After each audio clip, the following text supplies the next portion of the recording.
We Can Do It!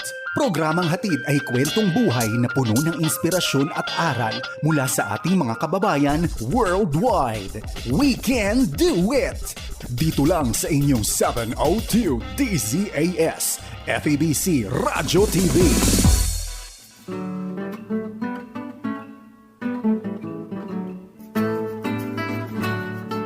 Magandang hapon po, gabi, umaga, araw.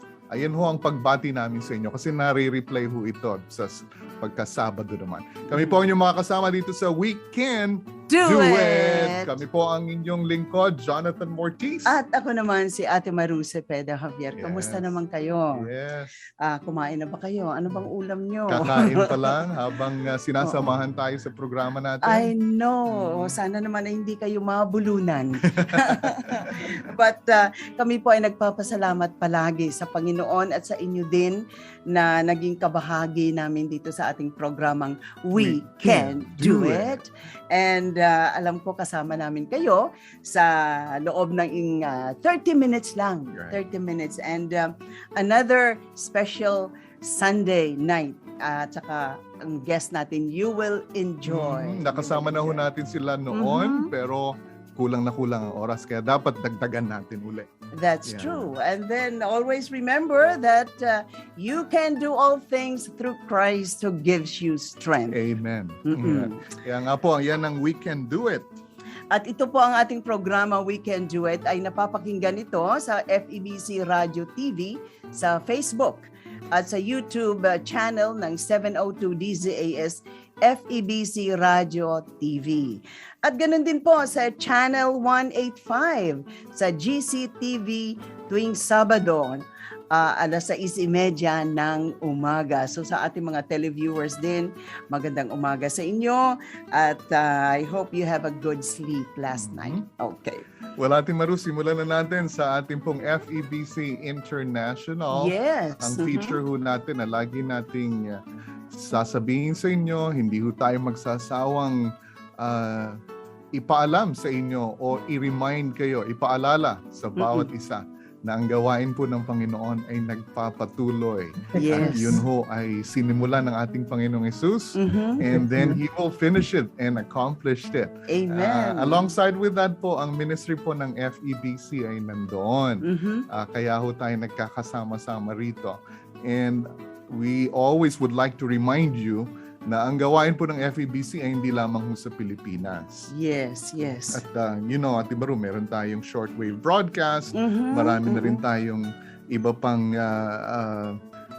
platforms sa social media, kaya ho talagang gamit na gamit ang media, ginagamit ho ng Panginoon para ipahayag. Para bang nakikita ko saturated na ang the whole airwaves, no? Yung airwaves na pinapagamit sa atin ng Panginoon. And we're using that for His glory alone. Parang may sinyales, no? Oo nga. na malapit nang dumating ang Panginoon. Amen! Yes! Excited ako doon. Yes, ako din. Kaya ho, minamaximize natin. And again, I'd like to mention to you ito pong Great Commission ng ating Panginoon na sinulat po ni Apostle Matthew, kanyang alagad. And sabi niya, Jesus came and told His disciples, I have been given all authority in heaven and on earth. Therefore, go and make disciples of all nations. Ang ibig sabihin ho ng nations, hindi lamang ho countries, kasi yung countries, yung ilang mga countries ngayon, people groups po ito, ethnic people groups. Yun ho ang ethnic, ang pinaka-mensahe po niyan. Baptizing them in the name of the Father and of the Son and of the Holy Spirit. Teach these new disciples to obey all that I command, that I have given you. And be sure of this, I am with you always, even to the end of the age. Yan ho ang sabi ng ating Panginoong Hesus. Well, Ate Maru, at sa inyo pong lahat, and also sa ating guest na naghihintay ngayon, I had the privilege of going to the Sing Conference dito sa Nashville noong September. I know. And yan kila Getty yan, kay Keith and Christine Getty. Sila yung nag-compose ng In Christ Alone. Oh, Ang, wow. That's ang beautiful pinaka song. ang yung take ko talaga Mm-mm. is how I appreciate the ministry dahil finocus nila yung kabuuan ng ebanghelyo ng ating Panginoong Hesus and also yung pagbabalik ng Panginoon. Amen. Habang Amen. hinihintay natin ang pagbabalik ng Panginoong Hesus, meron tayong assignment. Mhm. Mm-mm. Merong isang speaker, nakipag-ugnayan din tayo, ang FEBC may partnership doon sa conference at gusto nating i-highlight doon yung unreached people group. Oh, wow. Kaya ang FEBC po ay gumagawa ng campaign and initiative right now Mm-mm. para ipangalat sa buong mga simbahan, iglesia sa Estados Unidos na manalangin po tayo, talagang Yes. iluhod natin sa Panginoon Mhm, na abutin mm-mm. ng unreached Mm-mm. people groups. Well, anyway, isa sa mga speaker doon ay si David Platt. Ang isa ho sa mga hinahangaan natin. Ako personally, I love listening to Dr. David Platt. And ito yung isang sinabi niya. And he was giving statistics. Okay. We desperately need to open our eyes to the great imbalance. Ang sabi niya. And I'm just quoting from him. Mm-mm. Kasi 99% ng funding of missions are already to the reached people group. And 99%. 97% ng missionaries na pinapadala natin are going to the reached people group. And so it's a big reminder for us. Ito nga ho, kaya ito nasi-share ko dahil ito yung habol ng ministeryo ng FEBC Yes. sa unreached people groups. Mm-mm. Pagka dinefine ho natin yung unreached people groups, ito ho yung definition ng mga missiologists. Less than 2% ng population ay unreached people groups. Yan. 2% na lang?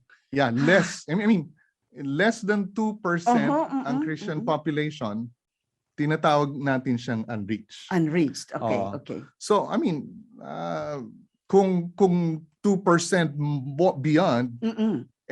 ano yun, considered na sila as reach. Kasi itong unreached, talagang walang source or walang pinanggagalingan Okay. para sa pag-share Mhm. ng gospel. Wala talaga. Yeah. Marami sa mga people groups na ito ay hindi ho nakakakilala sa Panginoon o hindi pa nila naririnig ang pangalan ng Panginoong Hesus. Well, just to give you a big picture of this, and alam ko sa mga mahilig, sa mga missiologists natin, mga gustong abutin, ang mga tao sa Ebanghelyo ay alam itong site na to, itong Joshua Project. Gusto ko lamang kung ibahagi sa inyo to. No? Ito, Thailand po ito kasi nandito ang involvement ko. So ang Thailand, they're still considered as unreached people groups. Talaga. Dahil 1.31% lang ang Christians. At syempre iba pa yung, ito Christian adherents to ha. Yung nagsasabing Christian sila, pero iba-ibang grupo, iba-ibang denomination. Okay. So still, Thailand is unreached. And ang percentage ng evangelical ay 0.65%. So ito po, very, very helpful po ang Joshua Project. This is a tremendous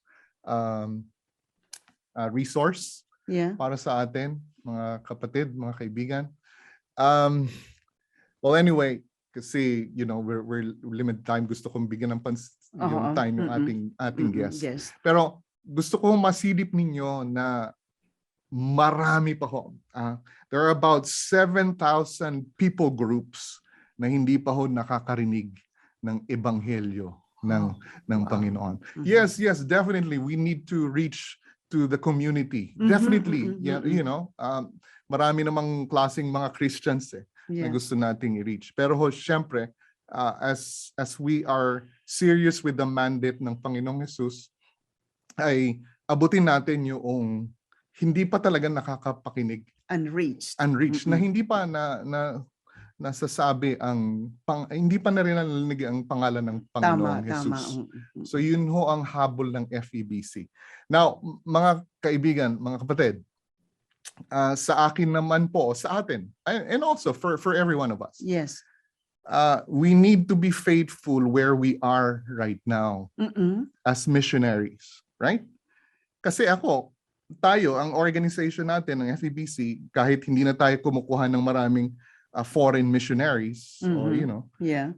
pero pagka tayo, kukuhanap tayo ng missionary, kami sa simbahan, kasi nasa missions committee ako, kung maghahanap ako ng missionary, gusto ko makita ang missionary yung involved na kung saan siya. Correct. Before he goes or she goes out to the world, dapat ay involved siya. Yeah. Kasi paano ka magiging missionary outside the world or in other countries kung hindi ka naman nagmi-mission in your place right now. Tama yun. So yun ho ang habol natin, ang hamon po natin, mga kaibigan, mga kapatid. We can do it.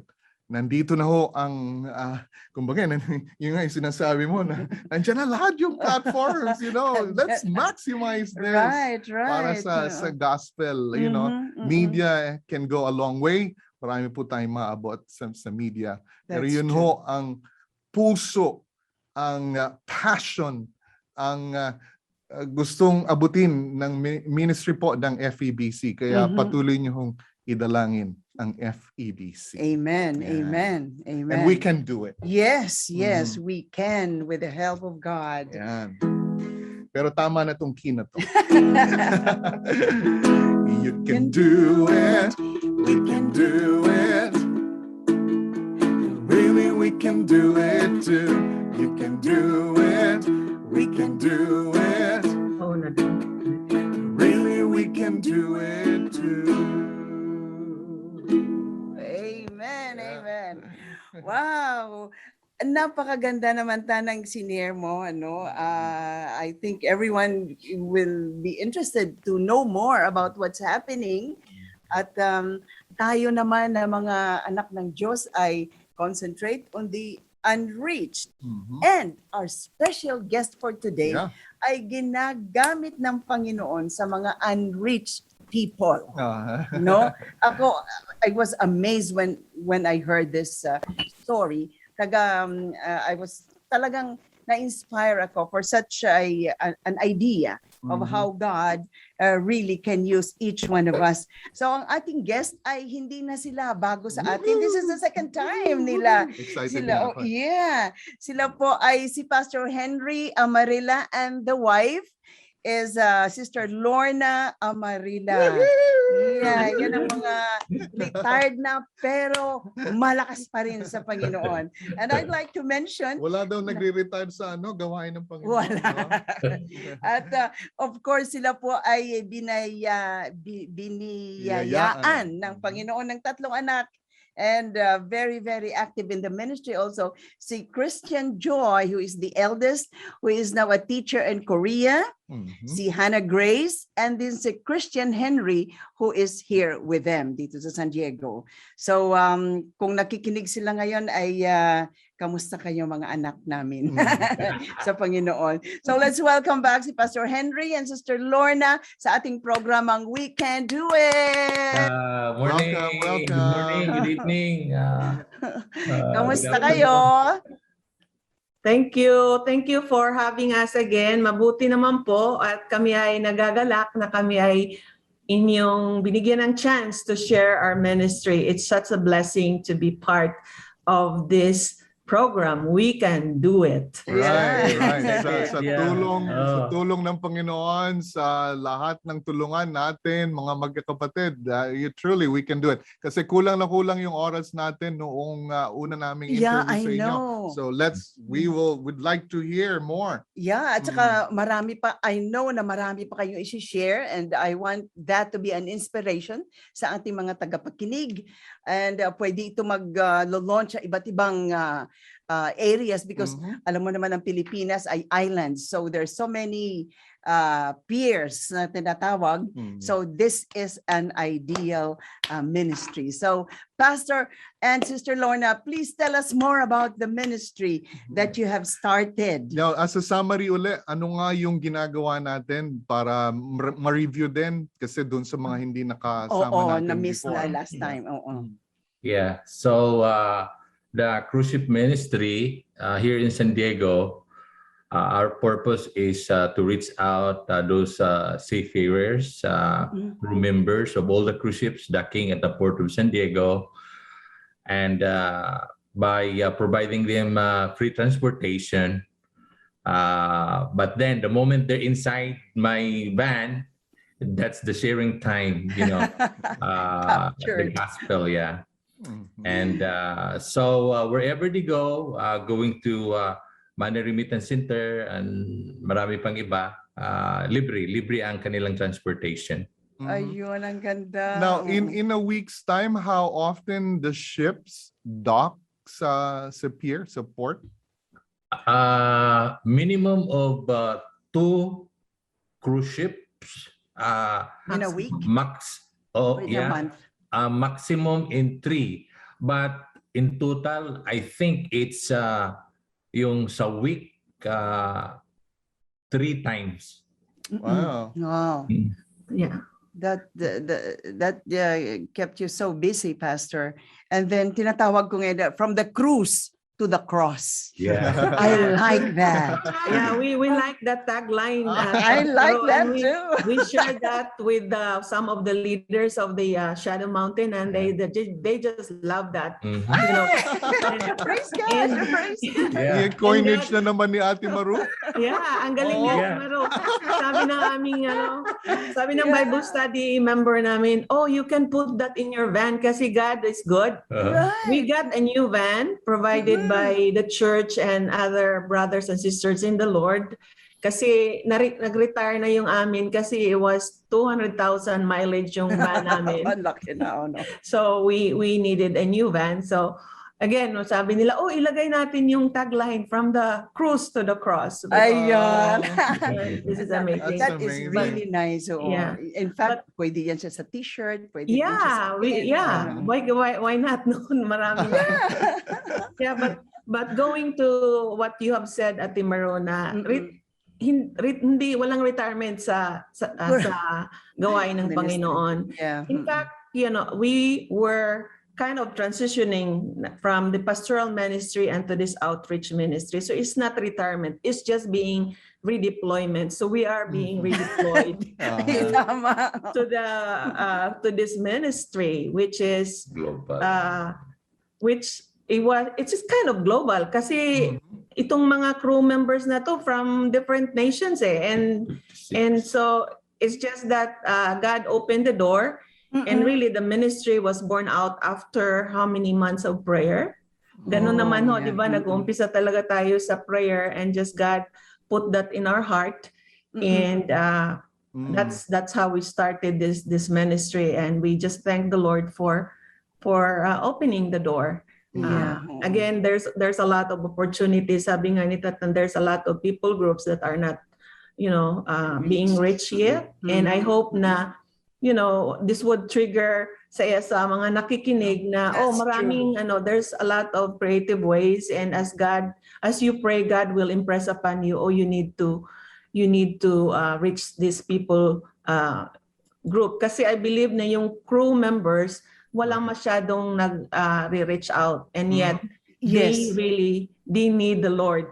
I mean, everybody needs the Lord, but these people who are far from their families 7 or 8 months in a year, and Oh, they only take time off. We take time off in days, right? Tayo, time off natin Saturday. Sa kanila, hours lang. Oo. And then one of the challenges also is the fact na they work with people of different culture. Yeah. In fact, when you were talking about that, kasi ang sa cruise ship, yung mga staffing doon, all over international din yun eh. Oo, yeah. And then who you are discipling there can be disciplers also of the Yeah. international cruise ship, you know? Yeah, I mean, who knows what God will do sa ministry na to, but we are just obeying God's leading. So basically ngayon dito sa portion na to ang aming i-share is how we establish. So part 1 is establishing relationship or building Yes. connection with That's them, right. and we will share some. If you don't mind, share some. Definitely. Yeah. Oh. Yeah. So we will Go for share it. some picture, and so there you go. So Coming Uh-huh. up. we call this San Diego Cruise Ship Ministry. Uh-huh. Yan, And then- from the cruise to the the cross. And- Ah, Yeah, we will borrow that from Ate Maru. I like Uh-huh. that. Yeah, praise God. Yeah, so from the cruise to the cross, and building connection, establishing relationship is the Yeah. first step. Mhm. After pray, of course, with prayer. And then what do we do under the building connection? How do we build relationship? How do we establish relationship? How do Yeah. we build rapport with these crew members Yeah. who even, who don't know us? So Mhm. this is what we do. So sila yung si Lorna yan, si Henry yan. And then, so this Kulang is, lang si Fe. Si Lorna, si Henry at si Fe. yeah. So one of the ways is this picture was taken during the first few months that we started the ministry. We invited them to our house for yung kainan ng Filipino food. So ito, Gutom na gutom. pioneering stage ito. Yeah, Oo. so gutom na gutom yan sila, sabi nila. And mayroon akong maraming huling noon, galunggong. Galunggong. Oh. Yun, Oh. pinirito ko yun, tapos may munggo. Oh, they love Ay, it. Kaya nako. tingnan mo yung ngiti nila. Yung sobra. Oo nga. Ngiting Ang- busog. Ano ito, Ate Maru, Jonathan, yung kasi they're always asking me, Kuya Henry, can we visit your house? Oo. Can we go there and can Ate Lorna prepare us something Filipino food? Yeah. Sila Yeah, na so ito nag-request, ha? And then, food pa rin to, yung mga girls sa spa ito, galing sila sa spa. Oh, ate, we cannot go, we don't know where the Jollibee here, so dinala din namin sila doon. Oh, The Jollibee. yeah. Oo, Uh-huh. kasi pag mag-taxi sila, pag sabihin nilang Jollibee, hindi daw alam ng taxi driver. So we brought them there sa Jollibee sa National City. And then this one, Yeah, this one, ito yung mga crew members ng Holland America Eurodam cruise ship. Okay. Sa lahat ng mga crew members, yung mga sa cruise ship, ang taga Holland America, mahilig sila magpadala ng balikbayan boxes Okay. Oo. oo. Pera. at saka pera. Yan. So yan, doon ko dinadala sila alas. kasi Yeah. pag hindi sila, pag mahirapan sila, i-charge sila ng mahal ng mga taxi.